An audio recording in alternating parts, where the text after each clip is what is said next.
Dave and Colton, we're students in the CVTC Electrical Mechanical Program of 2016.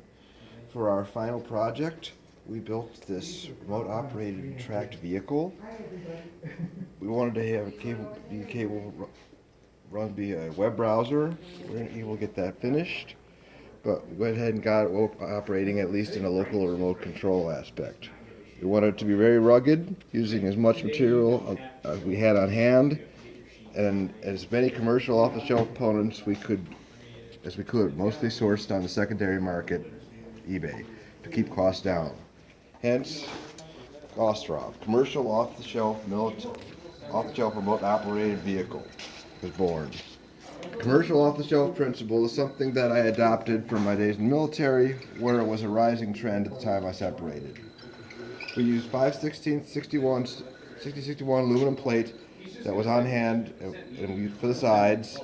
That's why they had some extra holes. I sketched them out freehand, drew it up in Mastercam, generated the G code for the machine tool, and thanks to instructor Steve Fundle for having one of his fourth semester students machine them out for me. We used 2x2 and 1x1 80/20 aluminum extrusions for the cross members. The aluminum pulleys and spacers were manually machined on a lathe. The plastic either pulleys were salvaged from equipment on hand.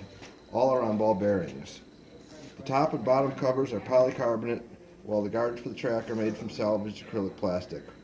Brushed DC servo motors were selected because of their power and size ratio, and we picked out a matching pair that were on hand. Fortunately, we didn't have a lot of information on these motors. Made tuning them a little more complicated. We had to buy belts. We made some belts at first out of cut-to-length material, but didn't work out well, so we ended up purchasing some belts. Helped a lot.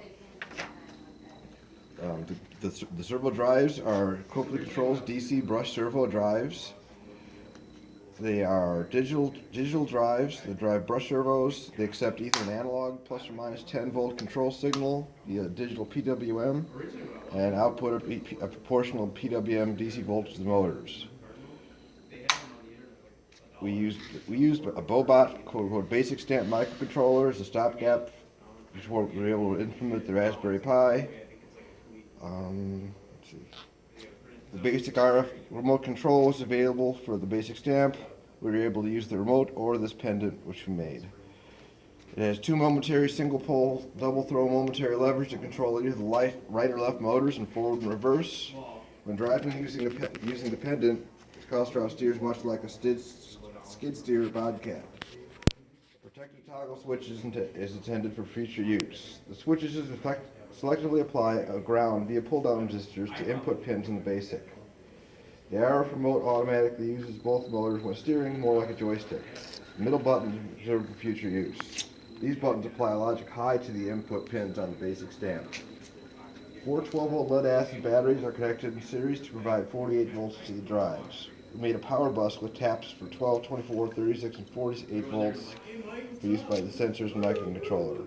Adjustable buck boost DC converter steps 12 volts down to 9 volts and connects to the basic stamp via a reverse 9-volt battery connector. Sensors are Allen Bradley diffuse proximity sensors operating 24 volts, tapped off the power bus.